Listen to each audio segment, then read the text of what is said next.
Good day, I'm Stephen McHugh, and this is your JIS News for Monday, June 7, 2021. Prime Minister Andrew Holness says more unattached youth are in line to benefit from a planned expansion of the Jamaica National Service Corps, JNSC. We recognize that we need to place far more resources into programs like these. But our economic circumstances, such particularly with the pandemic, it caused us to divert priorities and resources. And so the intake was not as we would have wanted it this year.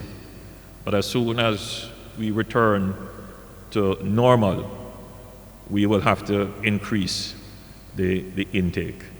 And eventually, the policy position would be to have this program universal for those who do not have other prospects of attachment. Mr. Holness was speaking at Friday's certification ceremony for the JNSC Intake 2020-01, the program's 9th batch. 260 recruits successfully completed the year-long training program, but due to the coronavirus protocols, only 24 graduates were allowed to attend the ceremony. The Jamaica National Service Corps is administered by the Jamaica Defense Force as part of the HOPE program. Since its rollout in 2017, over 4,000 youngsters have been impacted. Jamaicans can now expect to see improvements in the court's ICT infrastructure following a donation of $20 million to procure equipment for the establishment of a video conferencing system.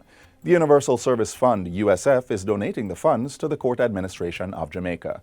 A contract for the agreement was signed last Thursday. Chief Executive Officer at the USF, Daniel Dawes, says this is part of the fund's overall investment in the country's ICT infrastructure, which will this year total approximately $1.9 billion. Chief Justice Brian Sykes welcomed the investment, saying equipping courts with the necessary technology, coupled with the training of staff, will improve the efficiency of courtroom proceedings. The Dangerous Drugs, Cannabis Import and Export Licensing Regulations 2020 is now in the final stages before promulgation.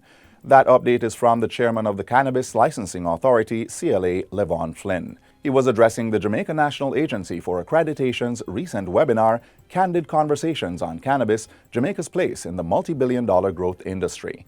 He says that while the industry awaits promulgation of the regulations, the CLA has put interim measures in place for the importation and exportation of cannabis.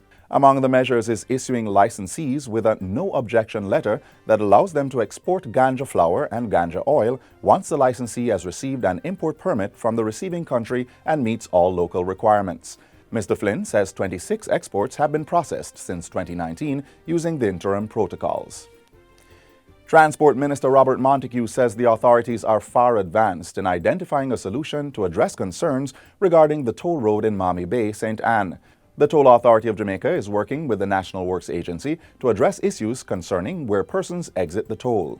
The end of that toll road in Mami Bay is of concern to many. As you end or begin a highway at a roundabout, and when you are exiting, you are coming downhill and do not have the right of way. We are in discussions with the NWA, the National Works Agency, to correct this, and a possible solution is far advanced. Minister Montague gave the update during a recent address to Parliament. Government has committed to recovering the approximately $2.8 million that is owed to the Jamaica Bauxite Mining Limited for bauxite already shipped. Mining Minister Robert Montague says while partners in the New Day plant are behind in some of their commitments, the ministry is committed to carefully guarding the people's financial assets. These funds belong to the people of Jamaica, and we intend to use all legal means to collect.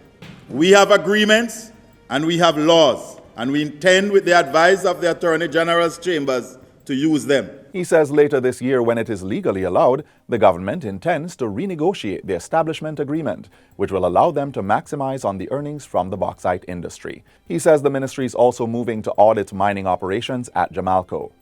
And finally, there will be greater order at the Mona Heights Primary School in St. Andrew following the construction of a new parking lot on the premises. Minister of Education Favour Williams welcomed the development during its official opening ceremony recently. This is a step in the right direction to bring about order in the mornings, especially when we're back in the face-to-face mode for Mona Heights Primary. The parking lot was funded by the National Works Agency at a cost of $7.5 million.